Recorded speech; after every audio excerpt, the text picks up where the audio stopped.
Hello everyone, कैसे हैं आप सब लोग। आज हम पाइथन में वेरिएबल्स का जो हमने लास्ट वीडियो देखा था उसी के कंटिन्यूएशन में ये एक वीडियो है वेरिएबल्स से रिलेटेड ही। इसमें कुछ और नई चीजें देखेंगे वेरिएबल से रिलेटेड। वेरिएबल्स एक बहुत बेसिक पार्ट होता है किसी भी प्रोग्रामिंग लैंग्वेज का। अगर हमें वेरिएबल्स में वैल्यू असाइन करना, वेरिएबल्स समझ में आ जाते हैं तो हमें एक बहुत ही एक बेसिक पार्ट हम किसी भी प्रोग्रामिंग लैंग्वेज का खत्म कर चुके होते हैं। तो इसमें हम देखेंगे कि सबसे पहले कि वेरिएबल्स पाइथन में कैसे होते हैं, क्या यूज है उनका, किस तरीके से हम इनमें वैल्यू असाइन कर सकते हैं। जैसे कि लास्ट वीडियो में मैंने बताया था कि वेरिएबल क्या सिंपल एक सिर्फ हम किसी भी वैल्यू को होल्ड करने के लिए अगर हम कोई भी चीज नेम दे देते हैं। जैसे मैं एक्स के अंदर 50 चाहता हूँ, मैं चाहता हूँ कि एक वैल्यू 50 वैल्यू किसी वेरिएबल किसी ये जो 50 वैल्यू यूजर से आ रही है मैं इसको कहीं होल्ड करके रखूं, इसको मैं मेमोरी में स्पेस देना चाहता हूँ। ठीक है ना, तो मैं उसके लिए क्या करूंगा, एक वेरिएबल बना लूंगा। ठीक, तो मैंने क्या किया, इस 50 वैल्यू को मैंने होल्ड करना था मेमोरी में, तो मैंने क्या किया, एक वेरिएबल बनाया जिसके अंदर इस 50 वैल्यू को डाल दिया। अब इस वेरिएबल का काम क्या है, इसको मेमोरी में एक स्पेस मिल चुका होगा इस तरीके से कुछ। ठीक है, मेमोरी में एक स्पेस मिल गया होगा। एक वेरिएबल क्या है, एक्स, और इसकी वैल्यू क्या होगी, 50। अब जब जब मैं एक्स को यूज करूंगा तब तब अगर मैं कभी भी इस एक्स को यूज करना चाहता हूँ, कोई मैथमेटिकल ऑपरेशन परफॉर्म करना चाहता हूँ, सिर्फ प्रिंट कराना चाहता हूँ, तो ये जब मैं एक्स को यूज करूंगा अपने अकॉर्डिंग, उसके अकॉर्डिंग ये सिर्फ उस टाइम पर हम यूज क्या कर रहे होंगे, 50 का यूज कर रहे होंगे, ना कि एक्स का। एक्स क्या कर रहा होगा, सिर्फ हमें एक एक यूज एक हमें फायदा मिल गया कि हमारे पास ये जो मेमोरी में 50 वैल्यू पड़ी है उसे हमने कहीं स्टोर करके रख दिया है। ठीक है ना, तो देखते हैं नेक्स्ट। हमारी चैनल का नेम है कोडिंग एरा अकेडमी। इसको सब्सक्राइब करना ना भूलें, वीडियो को लाइक जरूर करें, अपने दोस्तों के साथ शेयर करना ना भूलें वीडियो को, और ज्यादा से ज्यादा इसको शेयर करें, अपने दोस्तों से बोलो सब्सक्राइब करें चैनल को अच्छी वीडियोस के लिए, प्रोग्रामिंग की मैक्सिमम से मैक्सिमम चीजों को कवर करने के लिए। अब हम इसमें देखते हैं कि यहाँ पर ये क्या है। हमने यहाँ पर देखा कि अभी हमने बात करी यहाँ पर वेरिएबल्स की। तो ये भी एक क्या है, वेरिएबल ही है। एक सेकेंड,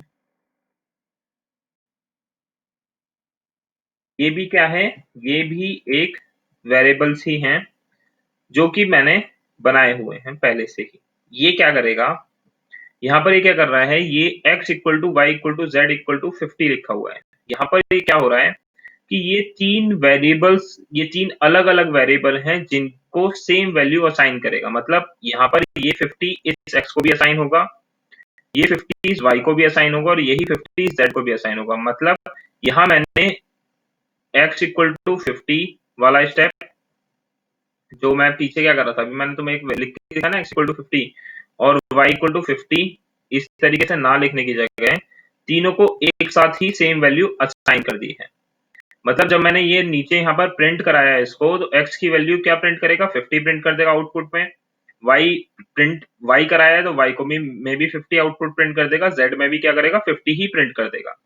तो मतलब ये जो तीन अलग अलग लाइन मुझे लिखनी पड़ती, इस तीनों लाइन को ना लिखने की बजाय मैंने वेरिएबल्स को इस तरीके से असाइन कर दिया। यानी तीनों वेरिएबल अलग अलग हैं, तीनों का मतलब अलग अलग है, तीन वेरिएबल बने हैं और इनको सेम वैल्यू असाइन हो गई है। ठीक, इसे हम बोलते हैं मल्टीपल असाइनमेंट। क्या बोलते हैं, मल्टीपल असाइनमेंट।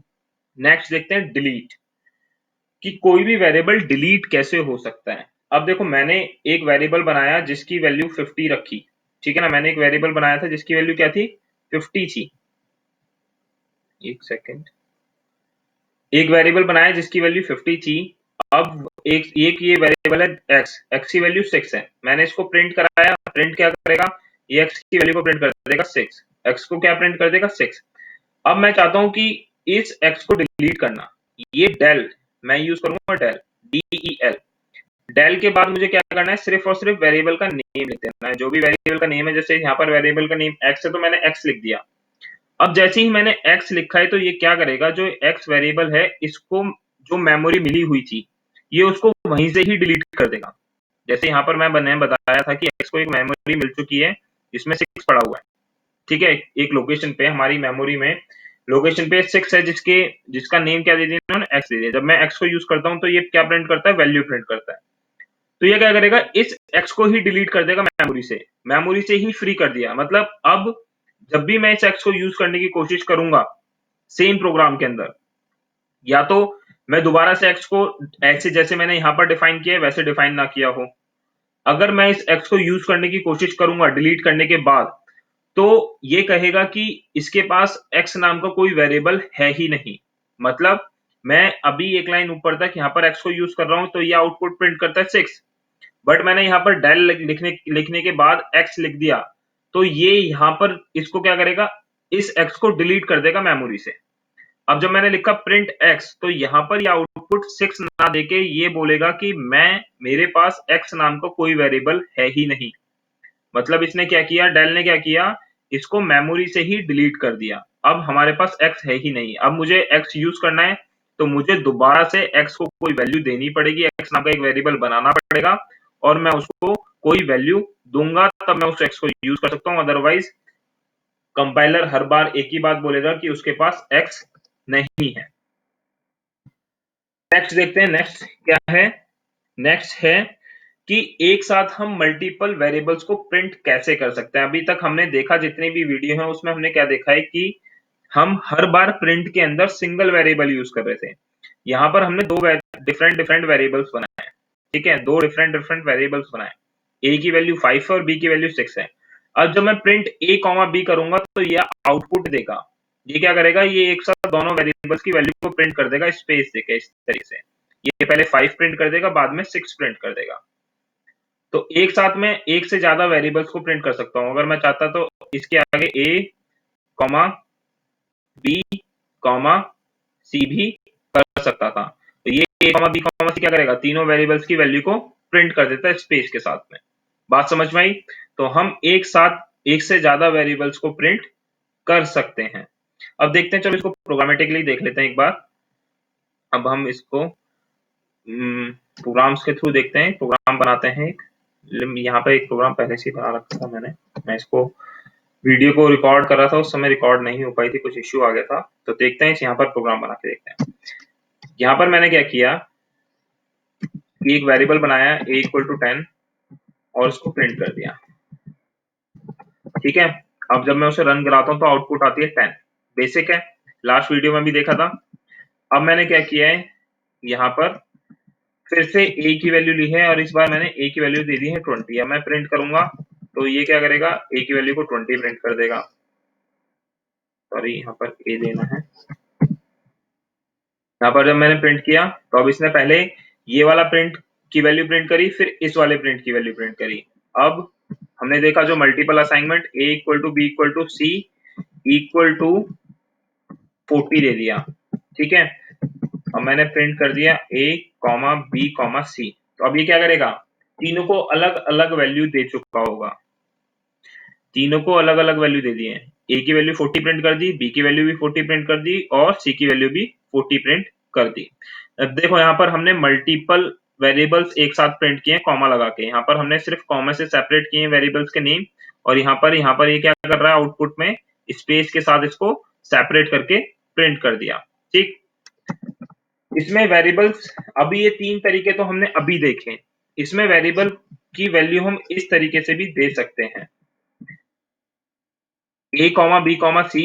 यहाँ पर हमें जब तीनों को अलग अलग वैल्यू देनी हो तब मैं इसको इस तरीके से कर सकता हूँ। मैं चाहता हूँ कि a के अंदर अलग वैल्यू आए, b के अंदर अलग वैल्यू आए, c के अंदर अलग वैल्यू आए। तो मैंने क्या किया, a के अंदर मैंने क्या किया, a कॉमा बी कॉमा सी लिखा और एक को लगा के 10 कॉमा 20 कॉमा 30 कर दिया। मतलब 10 वैल्यू जाएगी a के अंदर, 20 वैल्यू जाएगी b के अंदर और 30 वैल्यू जाएगी c के अंदर, ठीक। और जब मैं इसको प्रिंट कराऊंगा तो आउटपुट निकालूंगा तो आउटपुट क्या आएगा, a की वैल्यू प्रिंट करी 10, b की 20 प्रिंट करी और c की क्या प्रिंट करी, 30 प्रिंट करी। अब मैं चाहता हूं डिलीट करना। डिलीट अभी हमने देखा कि डिलीट कैसे होता है। तो डिलीट लिखा, डेल लिखा, ए लिखा और अब ए को यूज करके देखें। अभी तक जब मैं यहाँ पर ए को प्रिंट करा रहा हूँ तो ए की आउटपुट आ रही है 10, ठीक है। अब मैंने डिलीट का यूज किया और फिर मैंने प्रिंट लिखा ए और अब मैं यूज कर रहा हूँ तो ये क्या दे रहा है, A is name A is not defined. मतलब वो कहना चाह रहा है कि उसके पास ये जो ए है वो है ही नहीं।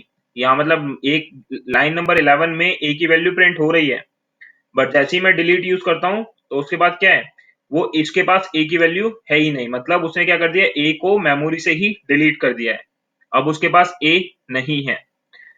तो आज की वीडियो में वेरिएबल्स से रिलेटेड काफी कुछ हमने सीखा। हमने सबसे पहले सीखा नॉर्मल वेरिएबल कैसे बनते हैं, फिर हमने मल्टीपल असाइनमेंट सीखी, जिसमें अगर हम एक से, 3 अलग-अलग वेरिएबल में सेम वैल्यू असाइन करना चाहें, फिर हमने अभी देखा कि 3 अलग-अलग वेरिएबल्स में 3 अलग-अलग वैल्यू असाइन करना चाहें, फिर हमने डिलीट देखा कि डिलीट कैसे हो सकता है, कि किसी वेरिएबल को हमें डिलीट करना हो, तो हम डिलीट किस तरीके से करेंगे।